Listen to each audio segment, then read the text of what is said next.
Vale a pena falar sobre a questão da anistia também.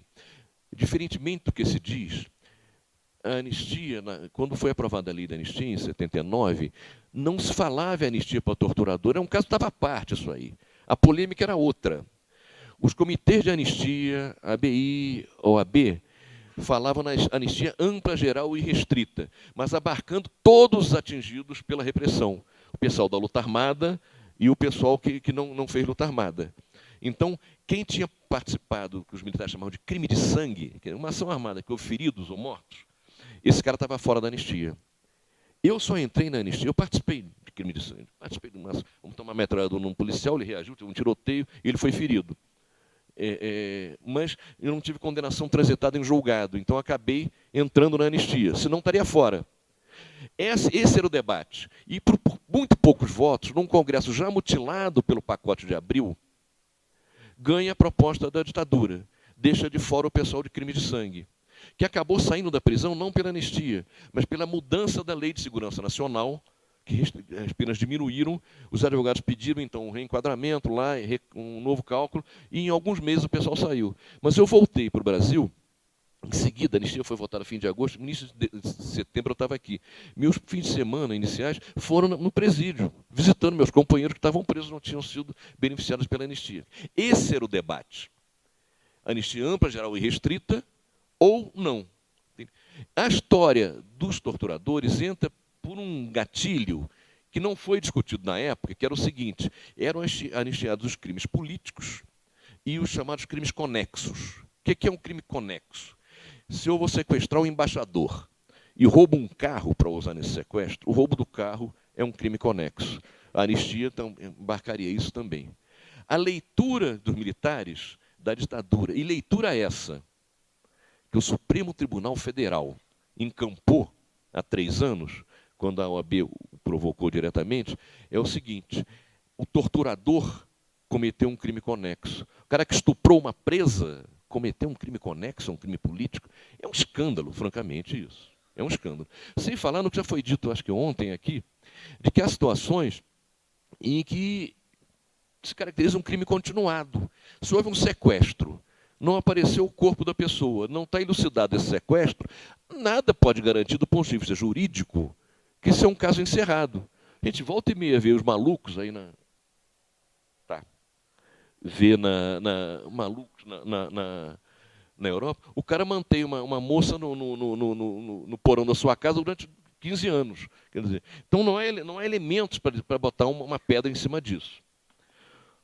Bom, eu tinha mais uma série de coisas para falar. Eu vou. Não é razoável. Eu vou de forma mais telegráfica. Questão de direitos humanos, eu quero chamar a atenção para uma coisa. Eu acho que a esquerda usa com frequência a questão de direitos humanos como uma coisa defensiva, quer dizer, quase que utilitarista, quer dizer, uma coisa contra a repressão. Direitos humanos tem que ser uma coisa muito mais ampla, tem que perpassar toda a política que se faz em todos os terrenos. Não se trata só de ser um escudo contra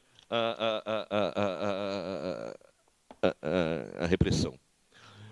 Bom, estamos na democracia, o negócio, já falei dos pobres, da tortura e tal, a questão do Estado de Direito. Ele não chegou aos pobres. Não só. O caso do Amarildo até os policiais acusados estão presos, vão ser julgados e tal. Mas há situações, por exemplo, a favela da Maré, que não é uma favela, é um conjunto de favelas, tem 130 mil pessoas, houve uma decisão judicial que permite que a polícia e o exército entrem na casa das pessoas sem um mandato de busca e apreensão específico. Entende? Que a Constituição garante o domicílio e garante essa coisa para cada situação. Então, você tem que pedir ao juiz dizendo por que tem que entrar naquela casa. A Justiça, a pedido do Ministério Público, deu um mandato que pega 130 mil pessoas. Isso não seria feito no Leblon, em Ipanema, em Copacabana. Quer dizer, na verdade, os direitos constitucionais não estão vigentes para o pessoal lá. Forças Armadas.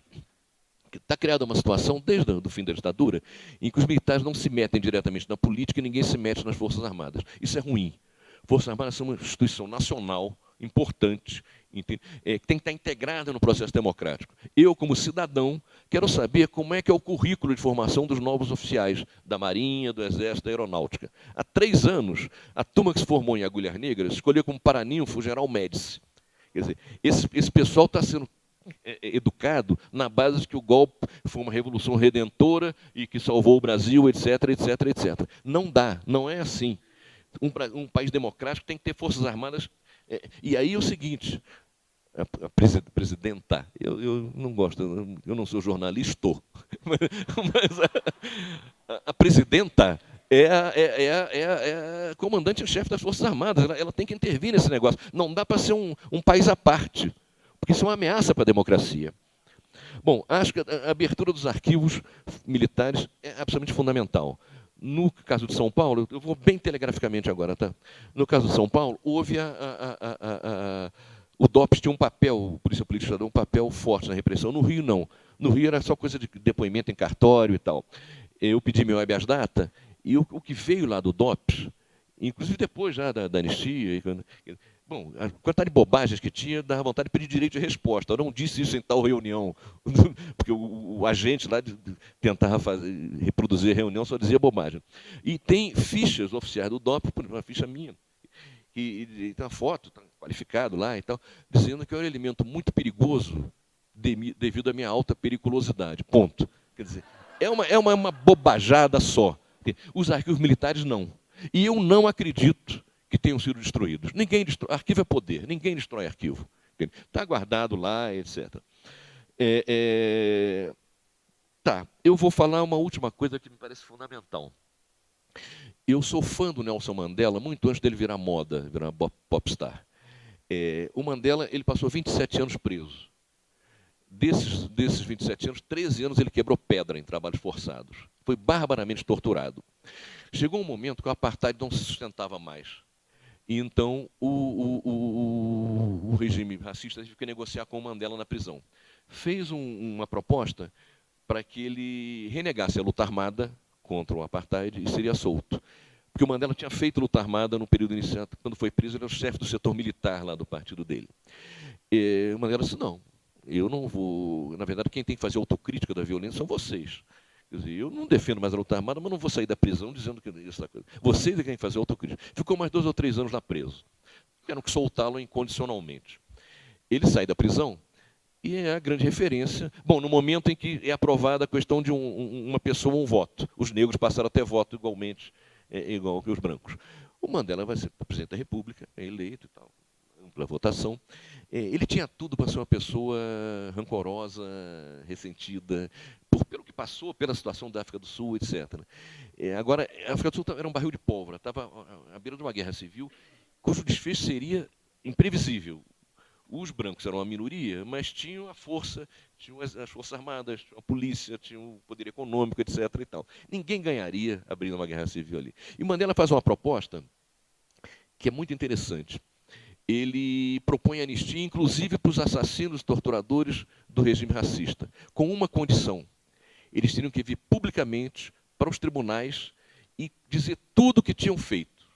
Se omitisse alguma coisa, estariam sujeitos a ser processados pelo que omitiram. Foi uma catástrofe na sociedade sul-africana.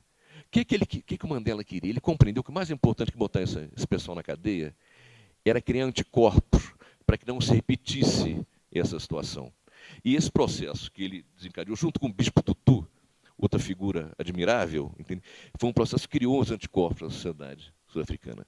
Eu acho que o Brasil precisa criar esses anticorpos, precisa abrir as entranhas da ditadura militar, é preciso que se conheça o que aconteceu nos porões, é preciso que a sociedade se horrorize com isso, porque é a forma de que essas coisas não se repitam.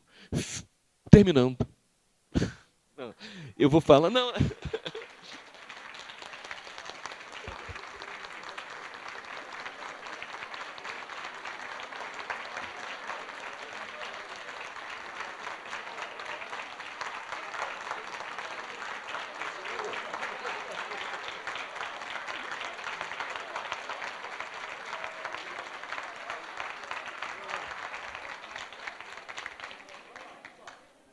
Não.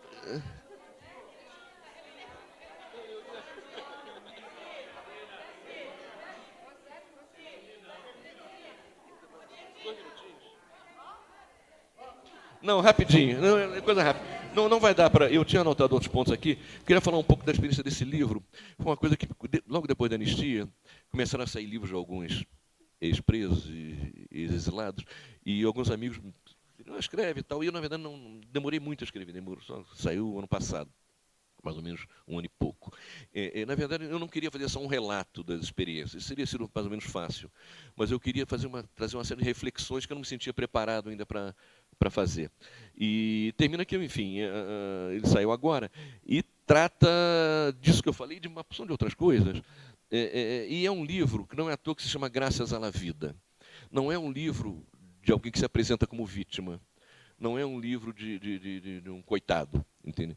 Eu assumi riscos, enfim, teria tido uma vida mais confortável, certamente, se não tivesse optado pelo caminho que optei, mas não me arrependo. E gosto muito da vida, adoro enfim, coisas boas dela, do futebol, a música, enfim, a amizade, a política.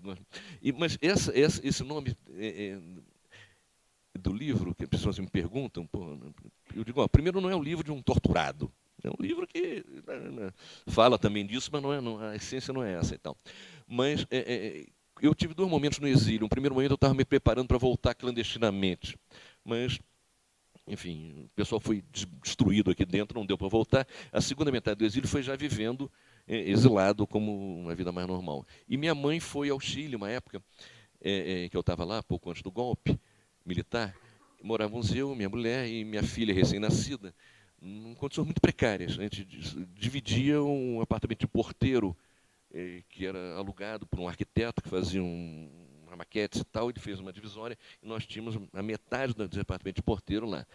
Os móveis da casa eu mesmo tinha construído. E eu sou filho da classe média que não desenvolvia habilidades manuais. Então, enfim, cama, banco, mesa, enfim, eu tinha comprado madeira, comprei prego, consegui serrote, martelo e eu toco violão. Então, minha mãe ficou muito impressionada, depois até escreveu isso, que minha mãe foi uma das líderes da luta pela anistia, foi Iramaia Benjamin. Mas ela ficou muito impressionada porque dizia, mas aquela vida de cão, tão paupérrimo, e o Cid tocando no violão, graças à vida, que me ha dado tanto. Então, eu acabei conto essa história aqui e lembro junto com o que eu queria que fosse o livro, na verdade. Quer dizer, não fosse uma coisa para baixo, mas de alguém que celebra a vida em todos os seus sentidos. Quer dizer, o livro tem algumas histórias interessantíssimas, engraçadas, passadas na prisão. Eu vou contar uma só, que aconteceu com meu irmão. Eu listei 5 ou 6. O César, meu irmão, ele ficou 5 anos preso, 3 anos e meio em solitária. Preso aos 17 anos. Depois ficou 1 ano com presos comuns, presos que o pessoal cometia um crime grave, matou alguém, mas aos 17 anos não podia ser solto mesmo. Então ficava em regime de segurança, mais uns 2, 3 anos. Então, César ficou com esse pessoal. E era um pessoal, eram as condições razoáveis de prisão, não eram ruins, não. Ele ficou amigo, ganhou o apelido de Poder da Mente, porque era muito inteligente, sabia coisas, dava aula para os outros e tal. E naquela época não havia ainda grande profusão de igrejas evangélicas, mas estavam começando, então, e alguns pastores iam fazer pregações lá no fim de semana para os meninos. E muitos dos quais não tinham família, não tinham visita, então aquilo era uma coisa de quebrar a rotina. E certa vez um pastor resolveu abrir uma campanha contra a masturbação. Quer dizer, isso é uma prisão de jovens. E pintou um quadro do inferno tenebroso. Quem se masturba vai para o inferno, vai arder. Não adianta se masturbar embaixo da cama, embaixo do lençol. Deus está vendo, Deus pode tudo, Deus sabe tudo. No intervalo de uma pregação dessas, sai um menino, preocupado, e procura o César e diz, da mente, esse negócio aí será que... Não, mas o pastor está dizendo lá para o inferno. Então faz o seguinte, pergunta para ele se Deus pode tudo mesmo. Ele vai dizer que pode. Pergunta se Deus pode fazer uma pedra tão grande, tão pesada, que ele não consiga carregar. O garoto era esperto, disse, poxa, é verdade. Tá? Pastor, quando recomeçou, Deus pode tudo. Ele pode fazer uma pedra tão pesada que ele não possa carregar? Pode.